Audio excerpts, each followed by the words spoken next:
Good Sunday afternoon to everyone. This is Daniel Crawley with the weather update. We're going to kind of take a look at what's going on today, kind of take a look back at what happened over the last couple of days, and we're going to look at what's going to go on for this upcoming week. We see some things that are going on that are kind of interesting, and we're going to kind of take some time here this afternoon to tell you what we see and what we think could potentially happen. First off, today, man, what a great day it was across the region. We had temperatures in the 50s across the lower elevations, temperatures in the mountains and some of our higher elevations of McDowell, Burke, and Caldwell counties stayed in the 40s, but we had nice weather, mostly sunny. We do have some high clouds that are kind of moving in right now, and it's really capped off what's been a pretty good weekend.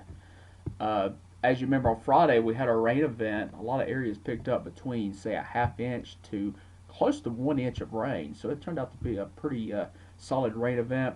But it was a real cold, rainy day, and the skies cleared out pretty early Saturday, so we had a good Saturday, and today was great.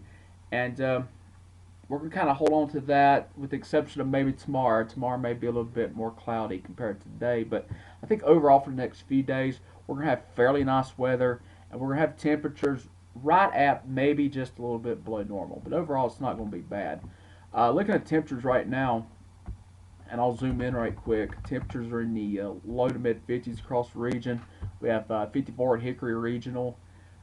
We have 56 still at Morganton Lenore Regional. Down in Charlotte's 57. GSP is 56. Asheville's at 51. Boone's at 45. So, not bad temperatures for this time of year. It's right around average or so. Zooming out, you can see not bad weather at all across the southeast U.S. We have a lot of 50s and some 60s as you get down below, say, Interstate 20. But if you look up to your north, that's some colder air that's approaching the Ohio Valley region. Got temperatures in the 20s and 30s across the Midwest and Ohio Valley. And what we got going on is we have an area of low pressure, and I'll pull it up here right quick. Area of low pressure that's centered between Evansville and Nashville, and it's dropping to the southeast. And what that will do tonight is it will cross the southern Appalachian region.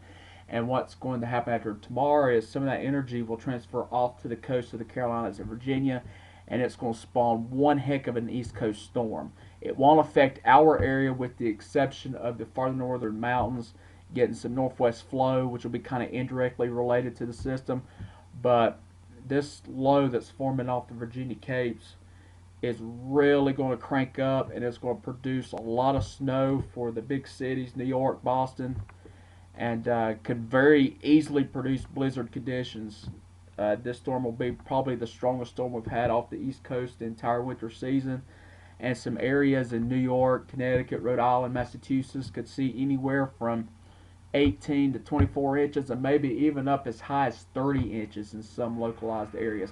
So if you or anyone you know has any interest in that part of the country, or if you're flying up to that part of the country, I would advise if you don't fly out by early tomorrow, I would stay away from that region because a lot of that weather will start impacting quickly Monday evening into Tuesday and into Wednesday, and very likely you're going to have some delays, some closures when it comes to airports. You know how that kind of trickles all the way across the country. So, all in all, a very active time period along the East Coast. Fortunately, though, for us, it's not going to be that big of a deal. We're just going to kind of stay around normal. The mountains will have a couple chances at snow this week with northwest flow, and just even the smallest of disturbances may come across. We're going to have cold enough air in the region that the high country is probably going to see some snow flurries or snow showers at a couple different times.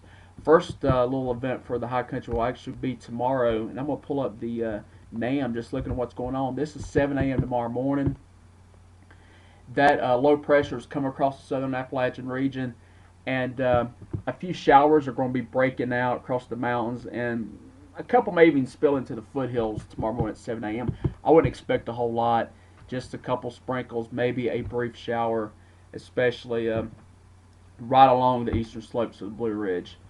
We'll keep progressing on the model here, and I think personally that little strip of rain that's moving across I-40 is probably a little bit overdone, but you can't rule out a brief sprinkle or a brief shower. It shouldn't bring much as far as rainfall amounts.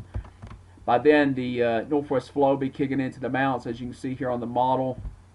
It's picking up some snow on that northwest flow for the Tennessee, North Carolina border counties.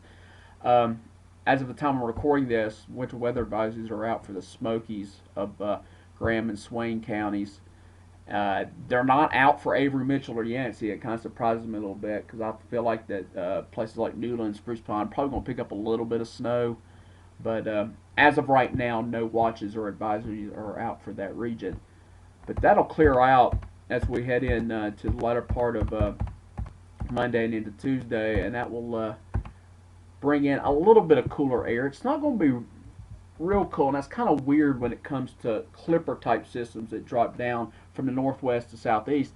They tend to bring cold air with it, but honestly, it's not going to with this, and I think that kind of helps keep this from potentially being any kind of big deal for the mountains. Temperatures are going to be kind of marginal. Just looking at tomorrow morning here in the foothills, we're still going to be upper 30s, maybe around 40. Of course, the high country will be probably around freezing. Even with the clipper system that slides through, as you can see, tomorrow afternoon across the foothills, temperatures are going to moderate mid upper 40s by tomorrow afternoon. Temperatures in the mountains will definitely stay cold, stay in the 30s, maybe some 20s in the highest elevations. Monday night we will begin to cool down some. I'd say region-wide we will head down to freezing or just below freezing. In fact, here's a look at 7 a.m. Tuesday, upper 20s across the foothills, teens to around 20 in the mountains. So if you're heading up to the high country, it'll be a little bit colder than it is here in the lower elevations. But overall, it's not bad. Tuesday afternoon will probably stay pretty chilly. We're thinking right now upper 30s for the foothills on Tuesday. 40 if you get east of Hickory, Sherrills Ford, some of those areas you might get to 40. Right along the Blue Ridge, places like Ashford North Cove or up around Patterson in Caldwell County, you're probably going to be maybe mid-30s by Tuesday afternoon. So that's going to be kind of the range of temperatures that we'll have over the next 48 hours. After this point, going into Wednesday and Thursday, we're expecting temperatures to be right around normal in the 40s, maybe up to 50 at some point, especially the farther east you are away from the mountains. And lows at night will be down into the 20s to around 30 across the region. Now, kind of looking ahead here a little bit, and if you've been following us here on social media, and if you follow other social media sites, you've probably heard some talk about a potential storm on Super Bowl Sunday. A storm that could affect part of the southeast U.S. and maybe try to ride its way up the east coast. A couple of days ago, there was a pretty strong signal that that was going to happen. But today especially, and yesterday, it kind of backed off a little bit. What we're going to have happening is we're going to have a scenario that I think is pretty similar to what we had last week.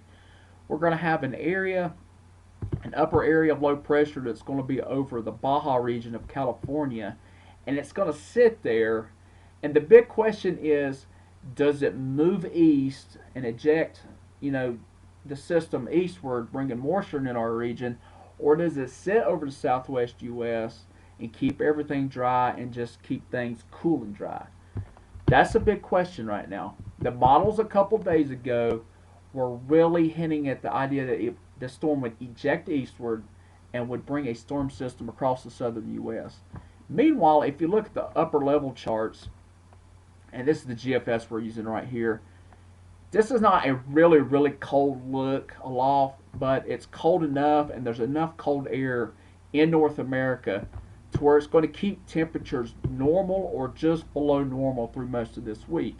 And we're at the time of the year, late January, and be heading into early February when we get the next weekend, is when you have temperatures near normal or just below normal, it doesn't take a whole lot of adjustment as far as any cold air damming scenario or any high pressure just setting up that could deliver enough cold air to where we could have frozen precip if the precip were to come east. So that's kind of the big question right now. Just looking at this model, and we'll start right here. This is Wednesday afternoon. The low that we're looking at with a lot of interest is actually off the west coast of California. I wonder if it'll actually be in that area. It may be farther east as we head into Wednesday. But what's going to happen is this upper low is going to develop, and it's going to slowly try to move east, at least here on the GFS, and it really struggles to do so. And here we are Thursday. It's just now coming into California, as you can see right here. There's a little bit of a kink in the ridge over the west that's trying to bring a little bit colder air into the central and eastern U.S. as we head into Thursday. We'll progress even a little bit farther heading into Friday. Again, there's your low, and you can see it over California.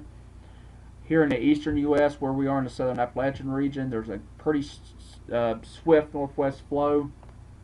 And then as we head into next weekend, and I'll pull it up here at next Saturday evening. Again, and sorry about that. Again, we have the low that's buried over the Baja region of California, the four corners of the U.S. We have a pretty nice northwest flow that's delivering some cold air into the region, and also of interest to me is just a little hint of a kind of a temporary blocking signature. That to me is very interesting when I look at it, because that to me also says that the cold air is going to be around, and what we need is for this system in the Baja region to kick east. So for us here in the southern Appalachian region, the foothills of North Carolina, you need to keep an eye on this, and we'll definitely keep an eye on it over the next few days. We have one computer model that we look at right now in the medium range that hints at this system trying to move east, but it never happens. We have a second computer model that actually does try to eject a storm eastward, and it actually produces an event on Sunday of next week, which could be of the frozen variety. It's, that's 7 days out, and that's just one computer model showing that. But it gives you the hint that if this energy over the southwest part of the U.S. and the Baja region, if it ejects eastward, with what we've got going on in the northern stream, things could get a little bit interesting. So that is something that we'll definitely keep an eye on. I'm sure the models will change plenty more times as we head through the week. That's been the trend, it seems like, the entire winter. You see something for a couple model runs and you think, well, starting to grow some confidence on it, and then it just throws something completely different at you, and it puts you back at square one. That's been really the theme all winter, and we'll see what's going to happen over the next few days. Plenty of time to look at this. Nothing right now to worry about. But if we see anything as we get into, say, midweek this week that indicates that this storm could be coming back, we'll definitely let you know. And just a reminder, always social media, the McDowell weather, Burke weather, Catawba County, and Caldwell weather. Always check us out on Twitter, and check us out here on our YouTube page.